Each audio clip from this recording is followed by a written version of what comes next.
नमस्कार दोस्तों, मैं विराज तिवारी एक बार फिर आपके साथ में महाकवरेज की पूरी टीम के साथ में हम लोग जीते हुए प्रत्याशी और पंचायतों में आजकल एक अलग सी चमक और एक अलग सी नज़रिया देखने के लिए मिल रहा है। इसलिए मिल रहा है क्योंकि लगातार जो देखा जा रहा है कि छतरपुर पंचायत के जितने भी चुनाव हो रहे हैं, ज़्यादा से ज़्यादा युवा बढ़ चढ़ के हिस्सा ले रहे हैं। और हमारे साथ आज ऐसे ही युवा हमारे साथ में हम लोग पहुँचे हैं ग्राम नेगोआ, और नेगोआ से ऐसे नया गांव, ग्राम नया गांव, और नया गांव से इसी प्रकार के एक युवा प्रत्याशी हैं जो जीत कर आए हैं। बहुत बहुत शुभकामनाएं आपको पहले तो जीत की। जी धन्यवाद। और किस तरीके से रहा आपका ये पूरा सफ़र, और किस तरीके से आपको किस पल पे आपको लगा कि हम अब ये चुनाव बड़े आसानी से जीत जाएंगे? क्योंकि माताओं बहनों का बहुत प्यार था हमारे लिए, बड़े बुजुर्गों का आशीर्वाद था, और इसके पूर्व भी लोगों को हम पर विश्वास था। मैं एक बात बताना चाहूँगा आपको कि पूर्व में हमारे यहाँ 15 साल अलग अलग वर्ग में सरपंच चुने गए। जैसे आदिवासी हैं, एक बार पिछड़ा भी रहे, एक बार उसके बाद सामान्य भी लोग रहे, तो उनने विकास की तरफ कभी ध्यान ही नहीं दिया, बस अपनी वही बंदर वाट में लगी रहे। हमारे यहाँ भी पिछली साल पिछड़ा अभी थी पंचायत, तो वो किसी कारणवश एक्सपायर हो गई थी सरपंच। उसके बाद 2.5 महीने के लिए नया सरपंच चुना गया।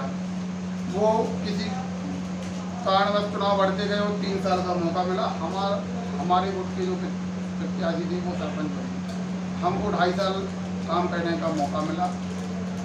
तो मैं आपको बताना चाहूँगा कि 2.5 साल में जो विकास हम कर सकते थे उतना संभवतः प्रयास हमने किया। लोगों ने विकास को देखा और उन्होंने कहा हमसे कि इतना विकास भी पंचायत में होता है, क्योंकि उसके पीछे बड़े बुजुर्गों का आशीर्वाद रहा, पूरी जनपद का सहयोग भी रहा, हमारे जो क्षेत्रीय नेतागण हैं उनका भी सहयोग रहा, भरपूर प्रयास रहा कि हम ग्राम पंचायत को विकास किए करा सके।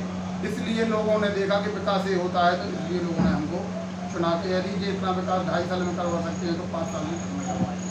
आपको ऐसा क्या लगता है कि आपके गांव में कौन सी ऐसी मूल जो सुख सुविधाएं हैं जो ग्राम के आपके लोगों को आज उनकी बहुत ज़्यादा नीड बोल सकते हैं या ज़रूरत बोल सकते हैं कि वो आपके, क्योंकि जब जिस समय आपने चुनाव लड़ा होगा तो कम से कम आप उन मुद्दों को लेकर उनके बीच में रहेंगे, तो आपके दिमाग में कौन सा ऐसा मुद्दा है जिस मुद्दे को लेकर आप चाहते हैं कि सबसे पहले इस गाँव में ये चीज़ होना चाहिए, जरूरी है?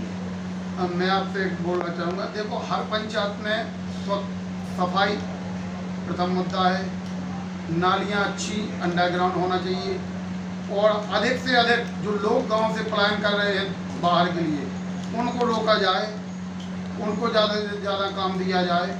ये हमारा मुद्दा रहेगा।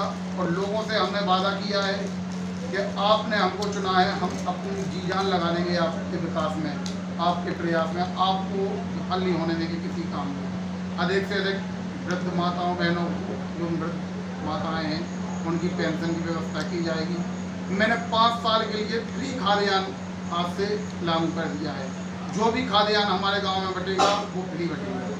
5 साल के लिए किसी भी पात्र लोगों को खाद्यान्न का एक भी रुपया नहीं मिलेगा। ये हमने उनसे वादा किया था और वो हम 5 साल तक निभाएंगे। अब PM आवास में हर जगह लोग 5,000 ले लेते हैं, 10,000, एक फूटी कोड़ी भी PM आवास में लोगों से नहीं ली जाएगी। जी हमने उनसे वादा किया था वो 5 साल तक निभाएंगे। जी हम आपने जो बातों में 2 मुद्दे जो खास तौर पर इनका नज़र डालना चाहिए, तो आपने करेक्शन की बात करी है, और दूसरी आपने जो बात करी है कि जो पलायन कर रहे हैं, ये हमारे क्षेत्र की बहुत बड़ी विडम्बना है। और ये कहीं ना कहीं एक ऐसा विषय है जो हमेशा उठता आया है। तो आपने जो बोला कि हमारे क्षेत्र के लोग, हमारे जो गाँव के लोग हैं पलायन कर रहे हैं, तो उसको आपको रोकने के लिए क्या ऐसी योजना आपके दिमाग में है या किसी प्रकार से आप उस चीज़ की व्यवस्था करेंगे? मैं आपसे बताना चाहूँगा, अधिक से अधिक लोगों को के रोजगार के लिए हम अधिक से अधिक प्रयास करेंगे कि लोगों को उतना काम अपने गांव में ही मिले, ताकि वो बाहर जाके काम करने का ज़रूरत न पड़े। अधिक से अधिक लोगों को काम गांव में दिया जाएगा, अधिक से अधिक युवाओं को मौका दिया जाएगा। शिक्षा में जो भी सुधार हो सकता है वो हम लोग प्रयास करेंगे। फिर हमारे गांव में एक भी लोग नया युवा ऐसा नहीं है जो 5 या 10 साल में किसी सरकारी पद पर पहुंचा हो या नौकरी लगी हो। अधिक से अधिक लोगों को प्रोत्साहित करेंगे कि पढ़ाई लिखाई अच्छी करें। अधिक से अधिक युवाओं को जागरूक करेंगे कि नौकरी में बढ़ चढ़ कर भाग लें।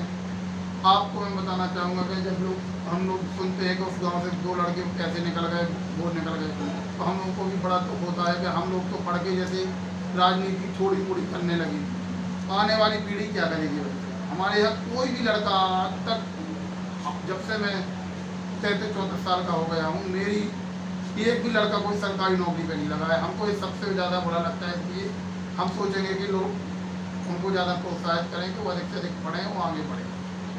ये आपने बहुत अच्छी मुद्दे की बात कही है कि ज़्यादा से ज़्यादा लोग करेंगे, क्योंकि युवा अगर पढ़ा लिखा होगा तो हमारे क्षेत्र का, हमारे ग्राम का विकास होगा, है ना। आपने एक अभी जैसे ये जो विकास की आप लगातार बात कर रहे हैं, कुछ ऐसे 5 ऐसे मुद्दे होंगे जो कहीं ना कहीं आपके दिमाग में हो कि इस 5 प्रमुख जो मुद्दे हैं, इस चीज़ को लेके हम सबसे पहले इस पर कदम उठाएंगे।